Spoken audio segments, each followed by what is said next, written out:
Just weeks ahead of the first C295 new generation transport aircraft for the Indian Air Force that's being built in Spain, with 40 of those aircraft to be built in India in the country's biggest and most ambitious ever Make in India aviation program. I got personal first access to get up close with this beautiful first aircraft that the Indian Air Force will take delivery of very, very soon. Here's my exclusive ground report from Sevilla in Spain.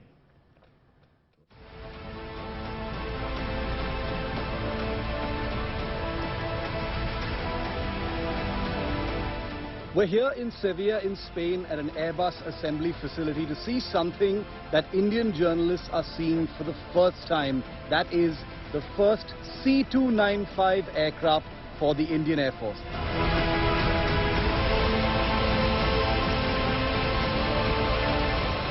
This aircraft is the first one that's been built by Airbus, a part of 16 such aircraft that are going to be built at this very soon. This particular aircraft is going to be delivered to the Indian Air Force, after which 50 built at this precise facility in Sevilla in Spain, Indian Air Force.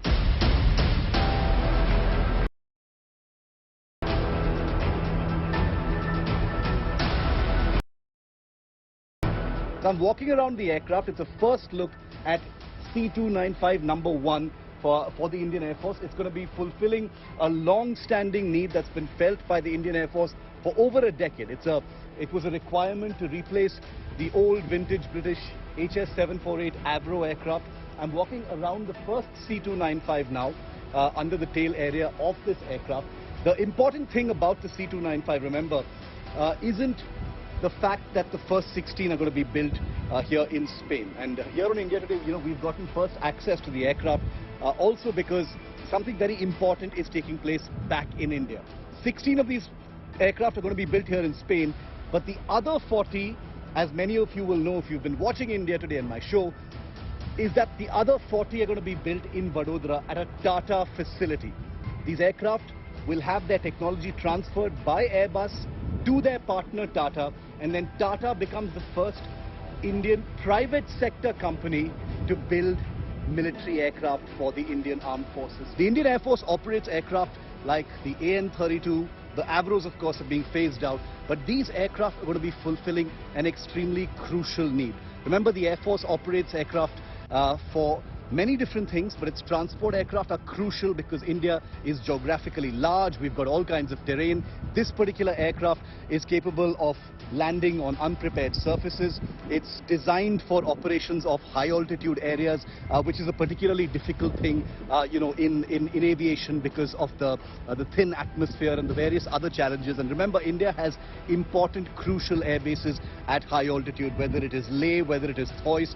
The world's highest military airfield, which is Daulat Beg Oldi, is also in India, and the aircraft of this kind has been proven to be able to operate from such forbidding locations. Now, 56 aircraft of this kind will be built for the Indian Air Force.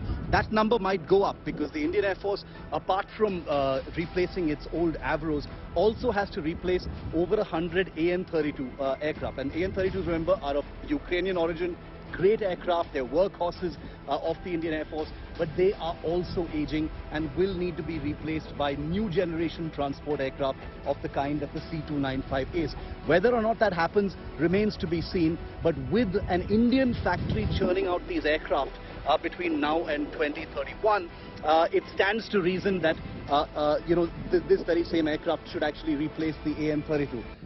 Apart from the Indian Air Force's own requirement, this is a very versatile aircraft in the sense it's not just a transport aircraft. Look at it as a bit of a Swiss Army knife. It depends on what you put into it. You can sling on a maritime radar, it becomes a maritime patrol aircraft, very much like what the Indian Navy and the Indian Coast Guard are looking at. About 15 aircraft in total is what they're looking at. It can be used for land surveillance if you put on the right kind of sensor. The Border Security Force is looking for that kind of capability. If you add passenger seats, you can convert it into a short-haul regional airliner. India needs many hundreds of those kind of things. If you add anti-submarine sensors and a torpedo capability, it can become an anti-submarine aircraft.